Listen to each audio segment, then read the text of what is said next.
Election commission पर इल्ज़ाम लगा वो खुद फरीक है। ये लोग कैसे कमिश्नर रावलपिंडी के मामले पर तहकीकात कर सकते हैं? पीटीआई के वकील शुएब शाहीन ने सवालात उठा दिए। बोल के प्रोग्राम तब्दीली में बातचीत करते हुए कहा कि आज़ाद कमीशन बनाने का मुतालबा भी कर दिया। पीपी रहनुमा मौला बख्श चांडियों ने कहा कमिश्नर का ज़मीर इतने दिनों बाद जागना भी सवाल है। GDA का जलसा रूहानी इज्तिमा था, ये लोग सियासी जलसा नहीं कर सकते। कमीशन का जो किरदार है वो सबके सामने आ चुका है। मेरा ख्याल है इनमें से कोई भी नहीं कर सकता, क्योंकि ये तो सारे पार्टीज हैं, ये तो ऑलरेडी करप्शन में भरे पड़े हैं। इन्होंने तो डकैती में सहूलतकारी की है, तो जो डाकाजनी में सहूलतकार होंगे वो कैसे कर सकते हैं? इसका आपको एक हाई पावर्ड जुडिशियल कमीशन बनाना पड़ेगा जो सच और झूठ को साबित कर सके।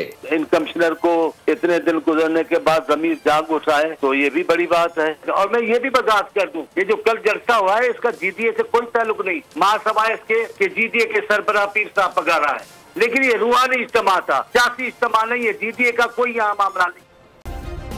सब्सक्राइब करें और बेल दबाएं ताकि कोई खबर रह न जाए।